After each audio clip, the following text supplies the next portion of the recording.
আসসালামু আলাইকুম। তো আজকে আমাদের আলোচনার টপিক হচ্ছে আহ, পর্যাসায়নের কিছু ব্যতিক্রম। আমরা এর আগে ইলেকট্রন বিন্যাসের মাধ্যমে কিভাবে পর্যাসারণীতে কিছু মৌলগুলোকে কীভাবে লোকেট করতে পারি, অবস্থান বের করতে পারি, এগুলো সম্পর্কে জেনেছিলাম। আজকে আমাদের রেস্টিং টপিক এই আন্ডারে যে মৌলের অবস্থান নির্ণয়ের এটা হচ্ছে পর্যাসারণীর কিছু ব্যতিক্রম। আমরা অবস্থান নির্ণয়ে আসলে কিছু ব্যতিক্রম দেখব, যাদের অবস্থানটা আমাদের স্বাভাবিক নিয়মের মাঝে যায় না। সাপোজ হাইড্রোজেনের অবস্থান।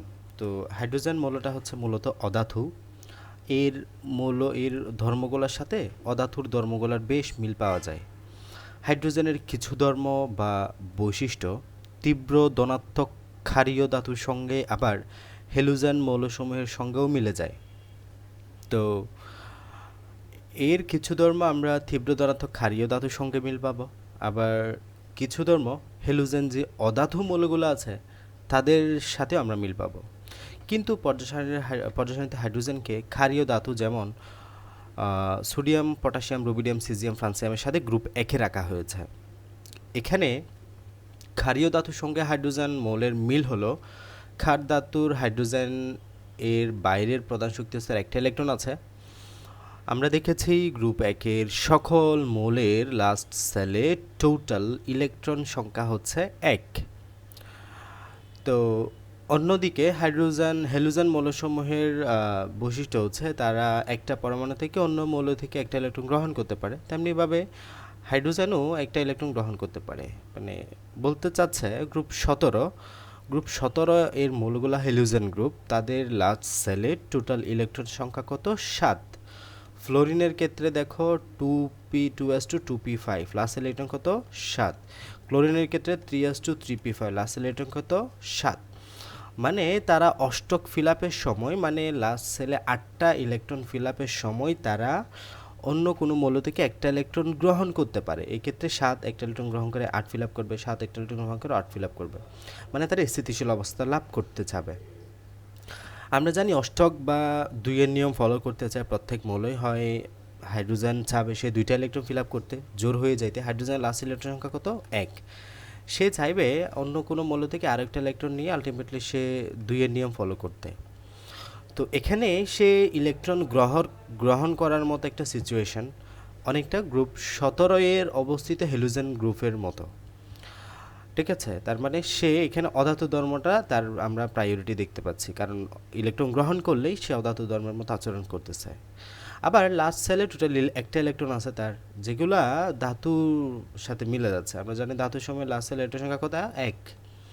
গ্রুপ একের যে ধাতুগুলো রয়েছে, তো এই দিক থেকে তার একের সাথেও মিল পাওয়া যাচ্ছে, একের যে ধর্ম গ্রুপ 17 ধর্মের সাথে মিল পাওয়া যাচ্ছে। আলটিমেটলি তাকে রাখা হয়েছে গ্রুপ একে। তো এখানে বলা হচ্ছে হাইড্রোজেন মৌলসমূহের বৈশিষ্ট্যের সাথে মিলে যায়। তো উল্লেখ্য, হাইড্রোজেনের বেশিরভাগ ধর্মসমূহ ক্ষার ধাতুসমূহের সঙ্গে মিলে যায়।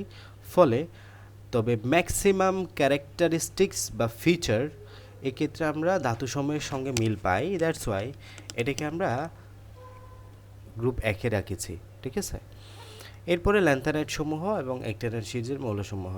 পর্যায়সারণীতে ল্যান্থানাইট বা অ্যাক্টিনাইট সিরিজ সারের মৌলগুলো অবস্থান আমাদের অবস্থান যথাক্রমে পর্যায় 6 নম্বর পর্যায়ে 3 নম্বর গ্রুপ, 7 নম্বর পর্যায়ে 3 নম্বর গ্রুপ। মানে ল্যান্থানাইট এবং অ্যাক্টিনাইট উভয় সিরিজের মৌলের অবস্থান 3 নম্বর গ্রুপে।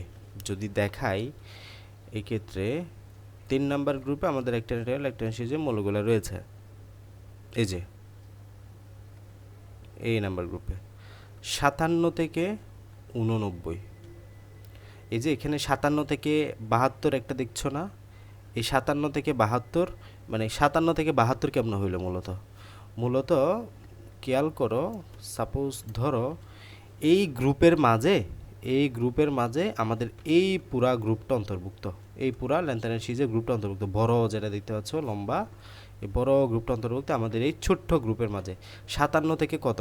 ল্যান্থানাম 57 থেকে লুটেসিয়াম 71 পর্যন্ত এইটা আছে। ল্যান্থানাম 57 থেকে লুটেসিয়াম 71, দেন এই যে 72 থেকে আমাদের এই জায়গাটাতে ইনক্লুড করা হয়েছে। ঠিক আছে, তার মানে এটা গ্রুপ 3-এর আন্ডারে না, এই যে গ্রুপ 3, এটা 3 নম্বর গ্রুপে না। আবার দেখো অ্যাক্টিনিয়াম 89, এই যে 89 এই গড়ের যা মৌল আছে সব মৌল এই গ্রুপের আন্ডারে মানে এখানে রাখা হয়েছে। অ্যাক্টিনিয়াম 89 থেকে লরেন্সিয়াম 103, এই যে লরেন্সিয়াম 103 পর্যন্ত মৌলগুলা এই জায়গায় আমরা দেখতে পাচ্ছি, যেগুলা হওয়ার কথা ছিল মূলত এই গ্রুপে। এখন এই যে 103 থেকে শুরু করে 104 থেকে আবার এই জায়গায় শুরু হয়েছে, মানে 103 পর্যন্ত এই জায়গায় আছে। গ্রুপ 3-এর ভিতরে হয়েছে না? তাহলে তাহলে পর্যায় সারণীর যে আমাদের ল্যান্থানাইট এবং অ্যাক্টিনিয়াম মূল, তারা উভয়েই গ্রুপ 3-এর আন্ডারে আছে। এটাও গ্রুপ 3-এর আন্ডারে আছে, এটাও গ্রুপ 3-এর আন্ডারে আছে, ঠিক আছে। এরপরে দেখো ল্যান্থানাইট সিরিজের মৌলগুলো কোন পর্যায়ে, এটা পর্যায় 6, পর্যায় 6-এ আছে। অ্যাক্টিনিয়াম সিরিজের মৌলগুলো কোন পর্যায়ে, এটা পর্যায় 7, এটা পর্যায় 7-এ আছে। তার মানে ল্যান্থানাইট সিরিজের মৌলগুলো পর্যায় 6-এ, অ্যাক্টিনিয়াম সিরিজের মৌলগুলো পর্যায় 7-এ। তো এগুলো যদি আমরা এখানে বসাই দিতাম তাহলে কি হতো, পর্যায় সারণীর শেপটা ঠিকঠাক থাকতো। এখন কত সুন্দর একটা শেপ আছে না, এখন কত সুন্দর একটা শেপ এই জায়গায় গিয়ে শেষ হয়েছে। বাট আমরা যদি এখানে এটা বসাতে যেত এটা অনেক লম্বা হয়ে যেত, এই লাইনটা অনেক লম্বা হয়ে যেত, তো একটু শেপটা ঠিকঠাক থাকতো না। আসলে শেপটা ঠিকঠাক রাখার তাগিদে আসলে আমাদের এটা এভাবে করা হয়েছে। তাহলে এখানে আমাদের এই যে পর্যায়, এখানে এটা হচ্ছে পর্যায় 6, এটা হচ্ছে পর্যায় 7। অ্যাক্টিনিয়াম সিরিজের মৌলগুলো পর্যায় 6-এ আছে, ল্যান্থানাইট সিরিজের মৌলগুলো পর্যায় 7-এ আছে। এভাবে আমরা দেখি কীভাবে ল্যান্থানাইট অ্যাক্টিনিয়াম সিরিজের মৌলগুলোর অবস্থান আমরা পর্যায় সারণীতে ব্যতিক্রম আকারে দেখছি আর কি।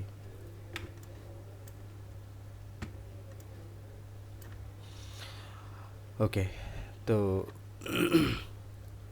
আমাদের পর্যায় 6 এবং পর্যায় 7-এ এবং উভয়ই কিন্তু 3 নম্বর গ্রুপে আছে। আসলে উক্ত অবস্থানগুলোতে এই মৌলগুলোকে বসালে পর্যায় সারণীর প্রস্থ অহেতুক অনেক দৈর্ঘ্য হয়, মানে প্রস্থটা অনেক বাড়ে যাবে, তাই এই মৌলগুলোকে পর্যায় সারণীর নিচে আলাদা করে রাখা হয়েছে। এবার আমরা পর্যায় সারণীর পর্যায়ভিত্তিক ধর্ম সবচেয়ে গুরুত্বপূর্ণ টপিক ইয়াদের জন্য আমাদের, সেটা হচ্ছে পেরিওডিক প্রপার্টিস অফ এলিমেন্টস, পর্যায় সারণীর পর্যায়ভিত্তিক ধর্ম, মৌলের পর্যায়ভিত্তিক ধর্মসমূহ। আচ্ছা, তো ফার্স্টে আমরা যেটা নিয়ে আলোচনা করব সেটা হচ্ছে দাতব ধর্ম বা মেটালিক প্রপার্টিস। দাতব ধর্ম বা মেটালিক প্রপার্টিস। জেনে রাখো ধাতু, ধাতু কি অধাতু কি। ধাতুর যদি আধুনিক সংজ্ঞা বলো তাহলে একরকম হবে, আর গতানুগতিক সংজ্ঞা বললে তাহলে একরকম হবে। ধাতু কারা? ধাতু হচ্ছে যদি গতানুগতিক দ্বারাই বলো, তারা হচ্ছে চকচক করবে, তারা আঘাত করলে টনটন শব্দ করবে, তারা তাপ এবং বিদ্যুৎ পরিবাহী হবে। এগুলো হচ্ছে গতানুগতিক সংজ্ঞা। এবার বলবা যে ধাতু কারা? ধাতু হচ্ছে যাদেরকে আঘাত করলে দ্বারা দেখতে চকচক করবে, আঘাত করলে শব্দ করবে, তাপ বিদ্যুৎ পরিবাহী হবে, তারাই হচ্ছে ধাতু। আর যদি আধুনিক সংজ্ঞা বলো তাহলে বলতে হবে ধাতু হচ্ছে তারা যারা ইলেকট্রন দান করে, যারা ইলেকট্রন ত্যাগ করার প্রবণতা দেখায়। তাহলে আধুনিক সংজ্ঞা মতে সবচেয়ে বেশি গ্রহণযোগ্য যারা ইলেকট্রন ত্যাগ করে তারাই ধাতু। যারা ইলেকট্রন ত্যাগ করে, যারা লাশ শক্তি আছে ইলেকট্রন ত্যাগ করতে পারে, তারাই হচ্ছে ধাতু। যারা যত সহজে ইলেকট্রনটা দান করতে পারবে তারা হচ্ছে তত সবল ধাতু। তাহলে যারা যত সহজে ইলেকট্রনটা দান করবে তারা হচ্ছে তত সবল ধাতু, ঠিক আছে। তাহলে কোনো মৌলের পরমাণুর ইলেকট্রন ত্যাগ করার প্রবণতা দিয়ে ওই মৌলের দাতব ধর্ম বোঝা যায়। যেসব মৌল এক বা একাধিক ইলেকট্রন ত্যাগ করতে পারে, ইলেকট্রন ত্যাগ করে ধনাত্মক আয়নে পরিণত হতে পারে, তাদেরকে আমরা ধাতু বলি। তো ধাতু ইলেকট্রন ত্যাগ করা মানে কি? ইলেকট্রন ত্যাগ করা মানে আলটিমেটলি সে ধনাত্মক আয়নে পরিণত হবে বা ক্যাটায়নে পরিণত হওয়া, তাই না? তো দেখো এই জায়গাটাতে আমাদের যারা ইলেকট্রন ত্যাগ করতেছে, sodium 11, 1s2, 2s2, 2p6, 3s1, এই যে একটা ইলেকট্রন ত্যাগ করতে সক্ষম, মানে সে অষ্টক ফিল আপ করতে চায়। অষ্টক ফিল আপের জন্য তার দুইটা ওয়ে আছে। একটা হচ্ছে 3 অরবিটালে তাকে 7টা ইলেকট্রন নেওয়া লাগবে, এখানে একটা আছে 8টা হয়ে যাবে। না হয় এই 3s1-এ যে একটা আছে ওটাকেও ত্যাগ করে দিয়ে আলটিমেটলি 8টা সে ফিল আপ করে থাকবে। পৃথিবীতে আমাদের প্রকৃতিতে অত শক্তি নাই যে সে 8টা ইলেকট্রন নিবে। তাহলে ইজি কোনটা? ইজি হচ্ছে সে একটা ইলেকট্রন দান করে দেয়া। সে একটা ইলেকট্রন সহজে দান করতে বাধ্য অষ্টক ফিল আপের জন্য। তাহলে আমরা গ্রুপ 1-এর মৌলগুলা দেখব সবাই একটা করে ইলেকট্রন দান করবে এবং ক্যাটায়নে পরিণত হবে তথা ধনাত্মক আয়নে পরিণত হবে, তো খেয়াল করো সোডিয়াম 11, এই জায়গাটাতে আমাদের ইলেকট্রন কত? ইলেকট্রন হচ্ছে 10টা। এই জায়গায় প্রোটন কত? সরি এই জায়গায় ইলেকট্রন হচ্ছে 11টা, প্রোটন কত, প্রোটন হচ্ছে 11টা। এই জায়গায় এখন এইরকম আছে, যখন তুমি সোডিয়াম প্লাস লিখবা মানে সে একটা ইলেকট্রন দান করে দিবে, তখন ইলেকট্রন কত হয়ে যাবে, ইলেকট্রন 10টা হয়ে যাবে না, আগে ছিল কয়টা, 11টা, এখন ইলেকট্রন যেহেতু একটা দান করে দিছে তাই 10টা। প্রোটন কয়টা হয়ে গেছে, প্রোটন আগের মতো 11টা আছে, প্রোটন তো দান করে নাই। তাহলে এই জায়গায় আমরা জানি ইলেকট্রন হয় নেগেটিভ চার্জ বিশিষ্ট, প্রোটন হয় পজিটিভ চার্জ বিশিষ্ট। তো এই জায়গায় প্রোটন একটা বেশি না, এই জায়গায় প্রোটন একটা বেশি না, প্রোটন পজিটিভ না, ওই পজিটিভ চার্জটা আমরা উপরে সোডিয়াম প্লাস আকারে লিখছি আর কি, সোডিয়াম প্লাস, এটা হচ্ছে প্রোটনের পজিটিভ চার্জটা আমরা এক্সট্রা হিসেবে উপরে লিখি, ঠিক আছে। তো এভাবে আমরা দেখব ধাতুসমূহ ইলেকট্রন ত্যাগ করে তারা ধনাত্মক আয়নে পরিণত হয়, যেহেতু তারা ইলেকট্রন দান করতেছে তাই তারা হচ্ছে ধাতব মৌল, ঠিক আছে। তো এই জায়গায় আমাদের কথাবার্তাগুলো বলা হয়েছে, সোডিয়াম একটা ইলেকট্রন ত্যাগ করে সোডিয়াম ধাতুতে পরিণত হয়, এবং যার কোনো মূলের পরমাণুতে যত সহজে ইলেকট্রন ত্যাগ করতে পারবে তার ধাতব ধর্ম তত বেশি। তাহলে বিষয়টা একটু বুঝিও যে যত সহজে কোনো মূলের পরমাণু যত সহজে ইলেকট্রনটা ত্যাগ করতে পারবে তার ধাতব ধর্ম তত বেশি হবে, তার ধাতব ধর্ম তত বেশি হবে। এখন তুমি খেয়াল করো এই জায়গাটাতে আমাদের কি আছে, এই জায়গাতে সোডিয়াম 11 আমরা দেখতে পাচ্ছি, সোডিয়ামের 11 লাস্ট ইলেকট্রন কত, 3s1, এরপরে কাকে দেখতে পাচ্ছ, ম্যাগনেসিয়াম, ম্যাগনেসিয়ামের লাস্ট ইলেকট্রন সংখ্যা কত, 3s2। এরপরে এই জায়গায় অ্যালুমিনিয়াম দেখো, অ্যালুমিনিয়াম লাস্ট ইলেকট্রন কত, 3s2 হয়ে দেন 3p1, এই জায়গায় আচ্ছা এই জায়গায় 2s1 2p 3s1, হ্যাঁ 3p1।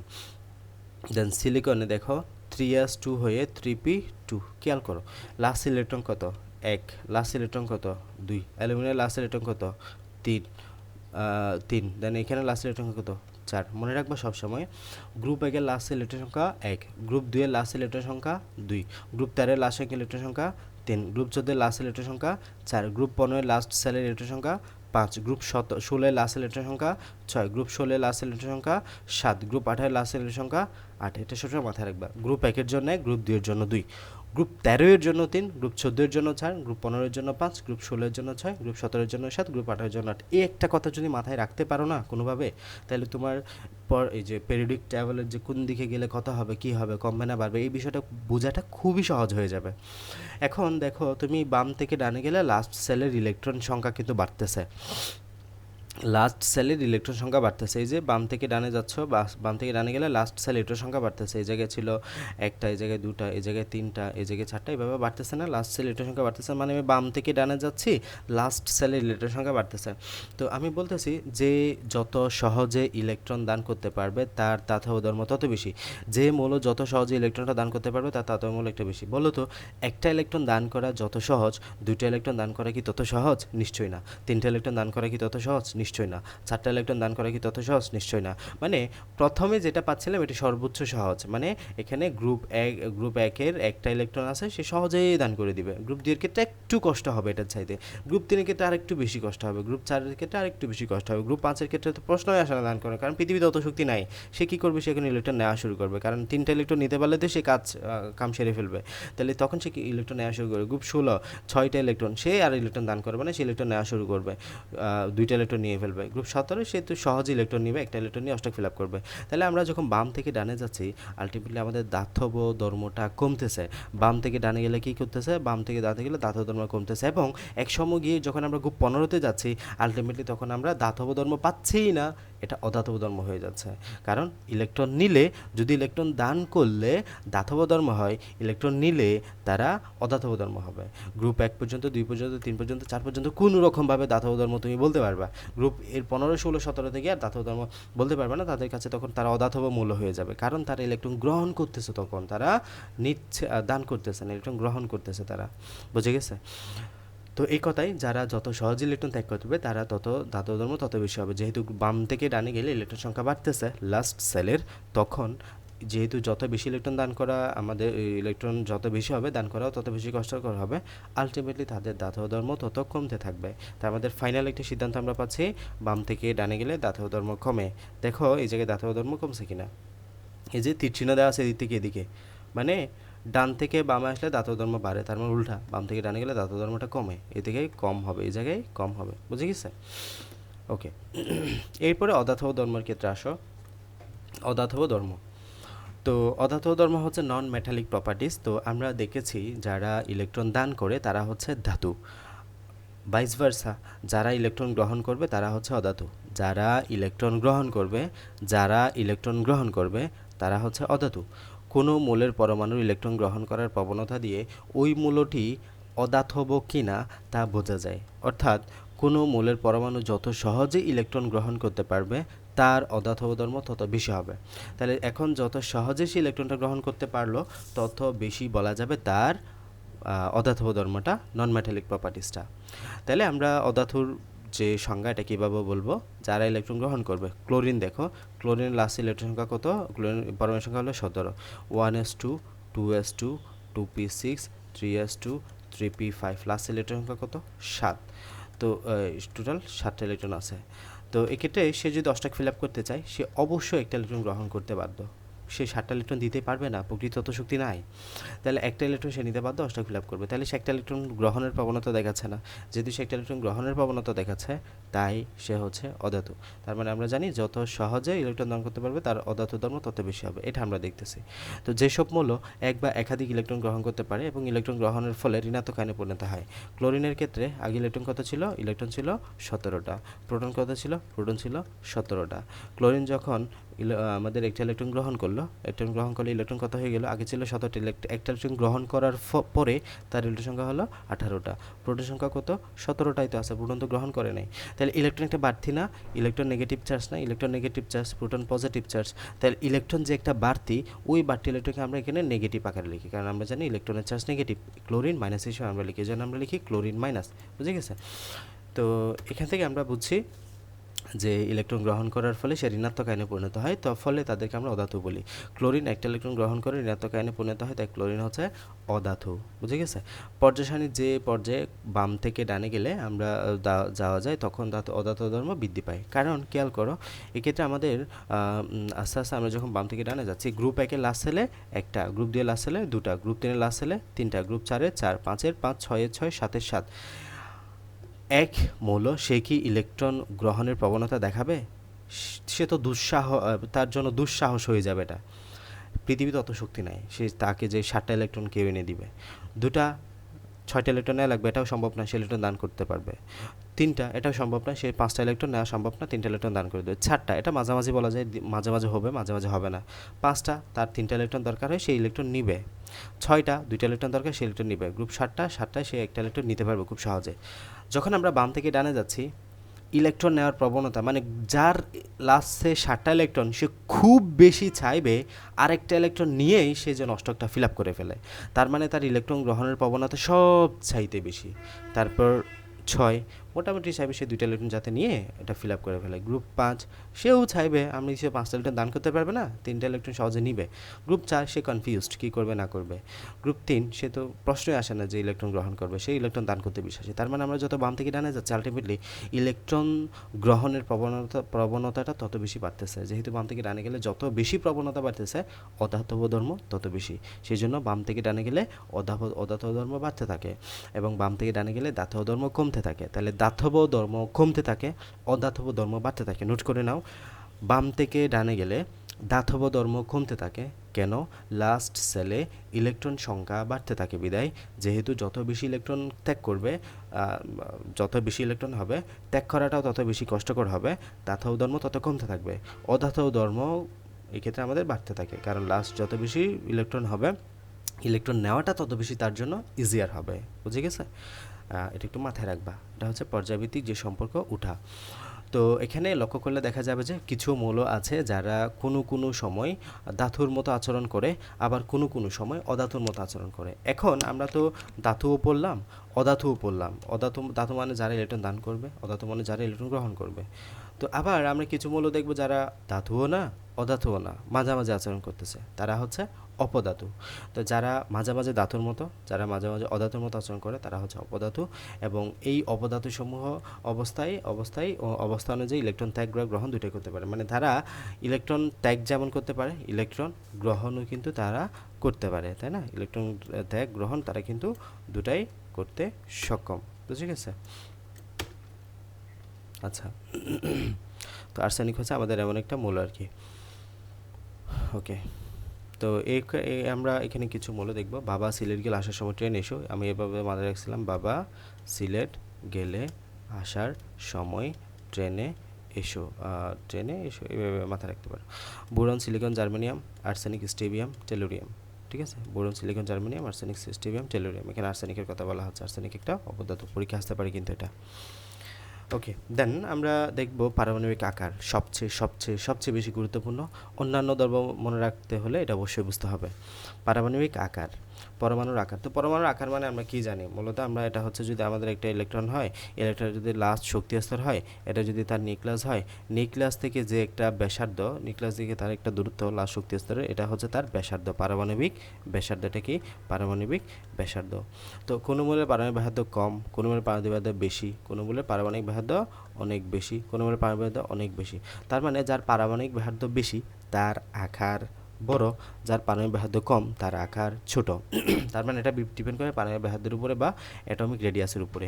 এটা হচ্ছে পারমাণবিক ব্যাসার্ধ। নিউক্লিয়াস থেকে শুরু করে লাস্ট শক্তি স্তরের যে দূরত্ব, এটা হচ্ছে পারমাণবিক ব্যাসার্ধ। পারমাণবিক ব্যাসার্ধ যার কম তার আকার ছোট, পারমাণবিক ব্যাসার্ধ যার বেশি তার আকার বড়। বুঝে গেছে? এখন আমরা দেখি আসলে কি ঘটনাটা ঘটে। পর্যায় সারণীর যে কোনো একটা পর্যায়ের বাম থেকে ডান দিকে গেলে পরমাণুর আকার কমতে থাকে, অর্থাৎ পারমাণবিক ব্যাসার্ধ কমে। আবার যে কোনো একটা গ্রুপের উপর থেকে নিচে আসলে পারমাণবিক আকার বাড়তে থাকে, অর্থাৎ পারমাণবিক ব্যাসার্ধ বেড়ে যায়। একটা পরমাণুর আকার মূলত নির্ধারিত হয় প্রধান শক্তি স্তর দিয়ে। পর্যায় সারণীর লক্ষ্য করলে দেখা যাবে যে একক পর্যায়ের বাম থেকে ডান দিকে গেলে পারমাণবিক সংখ্যা বা ইলেকট্রন সংখ্যা বাড়তে থাকে, কিন্তু প্রধান শক্তি স্তর বাড়ে না। পারমাণবিক সংখ্যা বাড়ার সঙ্গে সঙ্গে বাইরের অবস্থিত ইলেকট্রন সংখ্যার সঙ্গে নিউক্লিয়াসের বিদ্যমান প্রোটন সংখ্যা বেড়ে যায়। আমরা একটু দেখি আসলে এখানে কি বলা হচ্ছে। দেখো, ভালোভাবে খেয়াল করো, এটা বোঝা যাটা খুব জরুরি পরবর্তী টপিকগুলো বোঝার জন্য। তো আমি বারবার বলছি যে ইলেকট্রন সংখ্যাটা মাথায় রাখতে হবে। কোন শক্তি আছে, লাস্ট ইলেকট্রন সংখ্যা কত। আমি যদি এখানে বলি, এখানে লাস্ট শক্তি ইলেকট্রন সংখ্যা কত? 1। লাস্ট শক্তি ইলেকট্রন সংখ্যা কত? 2। এখানে লাস্ট শক্তি 3, এখানে 4, এই জায়গায় 5, এই জায়গায় 6, এই জায়গায় 7, এই জায়গায় 8। এখন আমি এরপরে আরেকটা বিষয় খেয়াল করি, সেটা হচ্ছে এটার এই শক্তি স্তরগুলোর আমি যদি বুরনের ক্ষেত্রে, বেরিলিয়ামের ক্ষেত্রে দেখি, এটা হচ্ছে কত? 2s1, 2s2। এটা হবে কত জানো? এটা হবে 3s2 লাস্ট শক্তি স্তরটা। এটা হবে কত? এটা হচ্ছে 4s2। এটা হচ্ছে কত? এটা হচ্ছে 5s2। এটা হচ্ছে 6s2। এটা হচ্ছে 7s2। আচ্ছা, তো আমরা জানি এটা যদি আমাদের 2s2 হয়, এটা যদি 2s2 হয়, এটার চাই তার একটু বড় হবে আমাদের 3s2টা, এটা চাই তার একটু বড় হবে 4s2টা। এভাবে আমাদের আলটিমেটলি বাড়তে থাকবে। তো এক্ষেত্রে খেয়াল করো, তুমি যদি বাম থেকে ডান দিকে যাও কি ঘটনা ঘটবে। বাম থেকে ডান দিকে যাও, এখানে হাইড্রোজেন, লিথিয়ামের লাস্ট ইলেকট্রন সংখ্যা, এখানে এই মৌলগুলোর গ্রুপ 1 এর লাস্ট ইলেকট্রন সংখ্যা কত? 1। গ্রুপ 2 এর লাস্ট ইলেকট্রন সংখ্যা কত? 2। গ্রুপ 3 এর লাস্ট ইলেকট্রন সংখ্যা 3। গ্রুপ 4 লাস্ট ইলেকট্রন সংখ্যা 4। মানে তুমি যত বাম থেকে ডান দিকে যাচ্ছ, লাস্ট শক্তি স্তরের ইলেকট্রন সংখ্যা বাড়তেছে। লাস্ট শক্তি স্তরের সংখ্যা বাড়া মানে কি দেখো তো। এটা হচ্ছে আমাদের একটা মৌল, এটা হচ্ছে একটা মৌল, এটা হচ্ছে একটা মৌল। এখানে ইলেকট্রন সংখ্যা হচ্ছে 1, এখানে ইলেকট্রন সংখ্যা হচ্ছে 2, এখানে ইলেকট্রন সংখ্যা হচ্ছে 3। এটা হচ্ছে তার নিউক্লিয়াস, এটা হচ্ছে তার নিউক্লিয়াস, এটা হচ্ছে নিউক্লিয়াস। আমরা জানি নিউক্লিয়াস হচ্ছে সামগ্রিকভাবে পজিটিভ চার্জ বিশিষ্ট। কেন? নিউক্লিয়াসে থাকবে কে কে? নিউক্লিয়াসে থাকবে প্রোটন প্লাস নিউট্রন। নিউট্রন তো নিউট্রাল, তার মাঝে কোনো চার্জ নাই। প্রোটন হচ্ছে পজিটিভ চার্জ বিশিষ্ট, তার মানে নিউক্লিয়াস সামগ্রিকভাবে পজিটিভ। আবার ইলেকট্রন কেমন? ইলেকট্রন আমরা জানি হয় নেগেটিভ চার্জ বিশিষ্ট। আমাদের শর্ত মতে এই যে এই নিউক্লিয়াস এবং ইলেকট্রনের সাথে একটা আকর্ষণ বল কাজ করে, এই নিউক্লিয়াস এবং ইলেকট্রনের সাথে একটা আকর্ষণ বল কাজ করে, এই নিউক্লিয়াস এবং ইলেকট্রনের সাথে আকর্ষণ বল কাজ করে, নিউক্লিয়াস এবং ইলেকট্রনের সাথে আকর্ষণ বল কাজ করবে। খুব স্বভাবতই লাস্ট শক্তি স্তরের ইলেকট্রন যত বেশি হবে, লাস্ট শক্তি স্তরের ইলেকট্রন যত বেশি হবে, আকর্ষণের পরিমাণটা তত বাড়তে থাকবে। এ জায়গায় একটা ইলেকট্রন, নিউক্লিয়াসের সাথে ইলেকট্রনের আকর্ষণটা মোটামুটি। এ জায়গায় দুইটা ইলেকট্রন একটু বাড়বে, যেহেতু ইলেকট্রন সংখ্যা বাড়ছে, নিউক্লিয়াসের সাথে আকর্ষণটা বৃদ্ধি পাবে। এ জায়গায় তিনটা ইলেকট্রন, আকর্ষণটা অনেক বেশি বৃদ্ধি পাবে। তার মানে আমরা বলতে চাচ্ছি নিউক্লিয়াসের সাথে আকর্ষণ বৃদ্ধি হওয়ার সাথে আকারের একটা সম্পর্ক আছে। যখন আকর্ষণটা অনেক বেশি হচ্ছে, আকারটা ছোট হতে থাকবে, খুবই স্বাভাবিক বিষয়টা। যখন আকর্ষণটা অনেক বেশি হবে, আকারটা আলটিমেটলি ছোটো হতে থাকবে না। যখন বাম থেকে ডান দিকে যাব, এভাবে যখন একই শক্তি স্তর একই, শক্তি স্তর কিন্তু একই, খেয়াল করো।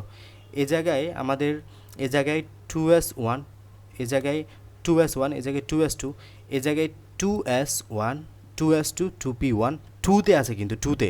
এ জায়গায় 2s2, 2p2, এ জায়গায় 2s2, 2p3 মানে 2তেই আসি আমরা, কিন্তু ঘুরে ফিরে 2 নাম্বারেই আসি, মানে 2 নাম্বার শক্তি স্তরের মাঝে আমরা কিছু ঘোরাফেরা করছি। বাট হচ্ছেটা কি, হচ্ছে লাস্ট শক্তি স্তরের ইলেকট্রনটা গ্র্যাজুয়ালি বাড়তেছে। এই জায়গায় একটা, এই জায়গায় দুটা, এই জায়গায় তিনটা, পরবর্তীতে চারটা, তারপর পাঁচটা, তারপর সাতটা, এইভাবে লাস্টে গিয়ে আটটা। মানে ইলেকট্রন যত বাড়তেছে লাস্ট শক্তি স্তরের সাথে আকর্ষণ তত বৃদ্ধি পাচ্ছে। আকর্ষণ বাড়লে আলটিমেটলি আকারটা ছোট হতে থাকবে। এটা হচ্ছে আমাদের কথা। বাম থেকে ডানে গেলে পারমাণবিক ব্যাসার্ধ হ্রাস পায়, তার মানে আকারটা ছোট হয়। তাহলে বাম থেকে ডানে গেলে কি হবে? বাম থেকে ডানে গেলে আমাদের আকারটা ছোট হবে, কারণ এক্ষেত্রে শক্তি স্তর বাড়ে না। শক্তি স্তর 2 2 2 2 2 সবসময় 2 2, বাট হচ্ছেটা কি, যেটা হচ্ছে সেটা হলো আমাদের লাস্ট সেলের ইলেকট্রন সংখ্যাটা বাড়তেছে। ইলেকট্রন সংখ্যা বাড়লে নিউক্লিয়াসের সাথে আকর্ষণ বলটা বৃদ্ধি পাবে, আলটিমেটলি আকারটা ছোট হতে থাকবে। বুঝে গেছে? আকারটা ছোট হতে থাকবে, তার মানে বাম থেকে ডানে গেলে পারমাণবিক আকার কমবে, পারমাণবিক আকার কমবে। তুমি যদি বাম থেকে ডানে গেলে বুঝতে পারো, উপর থেকে নিচে আসলে এটা উল্টা বলে দিবা। উল্টা, বাম থেকে ডানে গেলে যদি বৃদ্ধি পায়, উপর থেকে নিচে আসলে কমবে। উপর থেকে নিচে আসলে, আচ্ছা, বাম থেকে ডানে গেলে যদি বৃদ্ধি পায়, উপর থেকে নিচে আসলে কমবে। বাম থেকে ডানে গেলে যদি কমে, বাম থেকে ডানে গেলে যদি কমে, উপর থেকে নিচে আসলে বাড়বে। এখন আমরা বলছি আকারটা বাম থেকে ডানে গেলে কমে। কেন কমে? লাস্ট শক্তি ইলেকট্রন সংখ্যা বাড়ে, আকর্ষণ বৃদ্ধি পায়, আকার ছোট হয়। বাম থেকে ডানে গেলে কমে, তার মানে উপর থেকে নিচে আসলে পারমাণবিক আকারটা বাড়বে। এই জায়গায় তীরচিহ্ন দেওয়া আছে, এই যে পারমাণবিক আকার বাড়তেছে। উপর থেকে নিচে আসলে পারমাণবিক আকার বাড়তেছে। এখন কীভাবে বাড়ে উপর থেকে নিচে আসলে, এটাও আমরা একটু দেখে যাব। তো দেখো, বাম উপর থেকে নিচে আসলে কীভাবে পারমাণবিক আকারটা বাড়ে। আমি এই জায়গায় ইলেকট্রন বিন্যাস করি। লিথিয়ামের ইলেকট্রন বিন্যাস করে দেখো তো, 1s2 3s1, 1s2 2s1।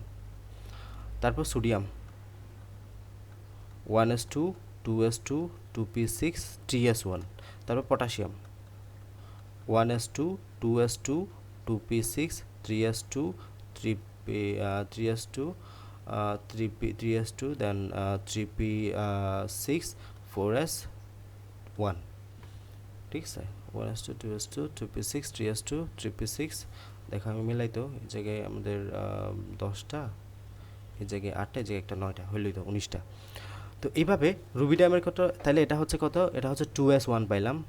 Hydrogen হলো 1s1, এটা হচ্ছে 2s1, এটা হচ্ছে 3s1, পটাশিয়াম হচ্ছে 4s1, রুবিডিয়াম পাবো 5s1, সিজিয়াম পাবো 6s1, এটা পাবো 7s1। মানে খেয়াল করো, এবার আমি যদি আকারের ক্ষেত্রে আঁকি, এটা হচ্ছে আমাদের 1 নম্বর শক্তি স্তর, একটা ইলেকট্রন, 2 নম্বর শক্তি স্তর, একটা ইলেকট্রন, 3 নম্বর শক্তি স্তর, একটা ইলেকট্রন, 4 নম্বর শক্তি স্তর, একটা ইলেকট্রন, 5 নম্বর শক্তি স্তর, একটা electron, 1s1 2s1 3s1 4s1 5s1। মানে শক্তি স্তর যত বাড়তেছে, 1 নম্বর শক্তি স্তর 2 নম্বর শক্তি স্তরটি কি আকার একই হবে?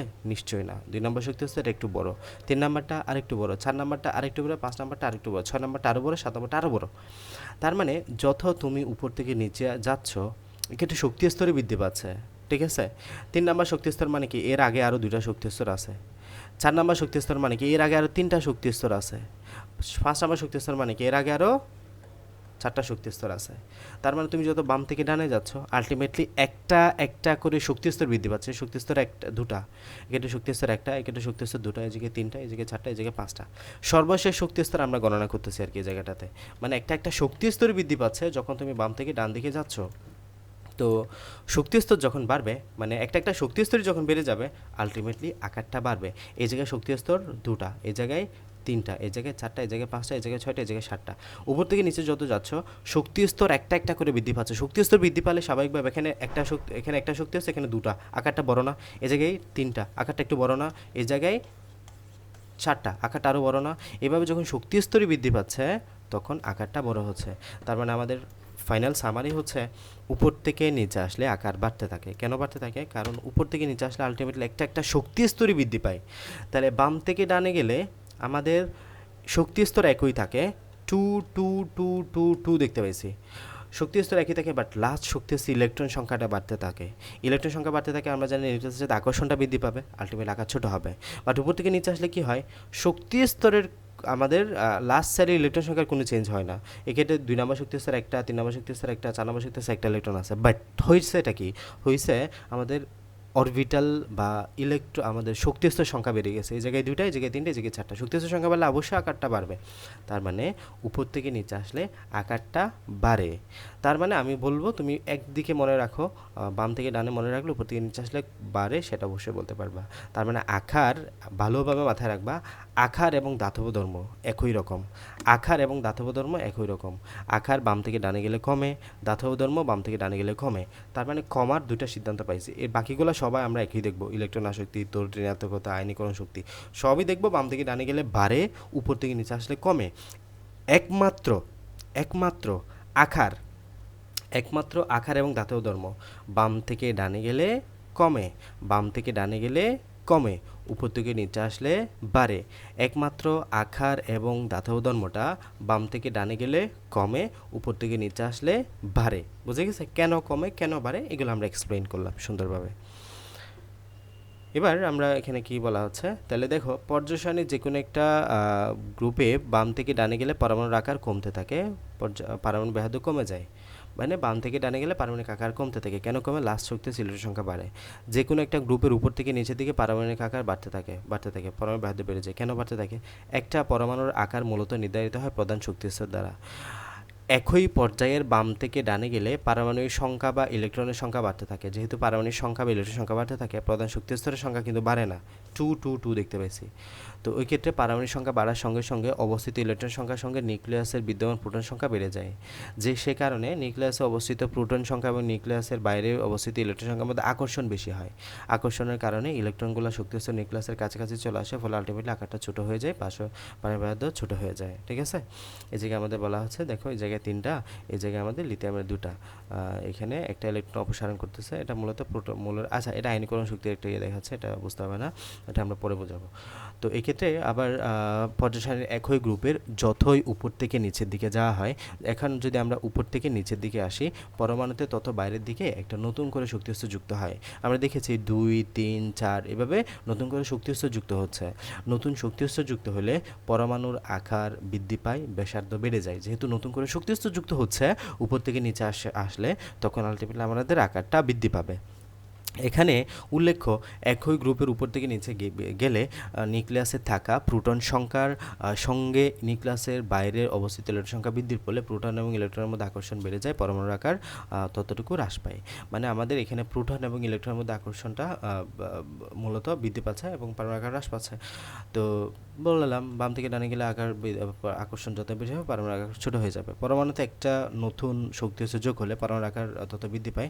উপর থেকে নিচে আসলে শক্তি যোগ হচ্ছে, পরমাণুর আকার বাড়তেছে, ফলে একই গ্রুপের উপরের দিকের মৌলের চেয়ে নিচের দিকের মৌলের আকার বড় হয়।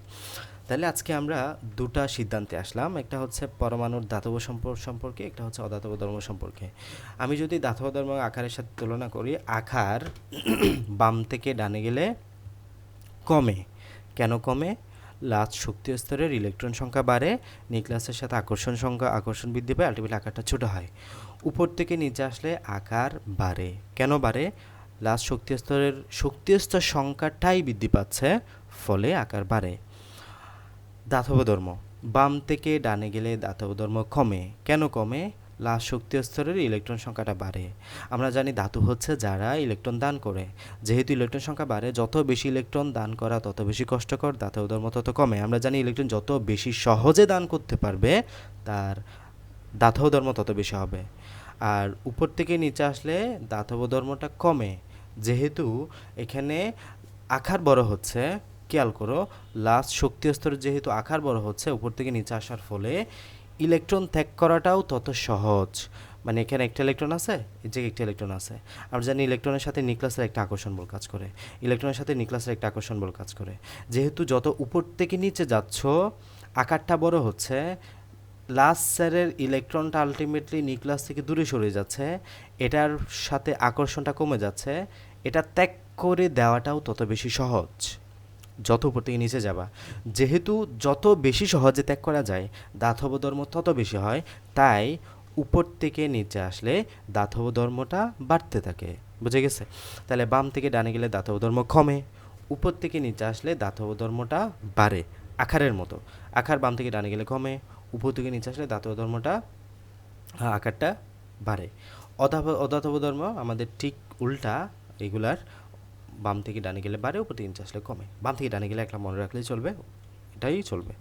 ঠিক আছে, তাহলে ইনশাল্লাহ আমরা নেক্সট দিন আয়নীকরণ শক্তি, আয়নাইজেশন এনার্জি সবচেয়ে গুরুত্বপূর্ণ টপিকের মাঝে একটা, এটা নিয়ে আলোচনা করব। আজকে এতটুকুই। আসসালামু আলাইকুম সকলকে।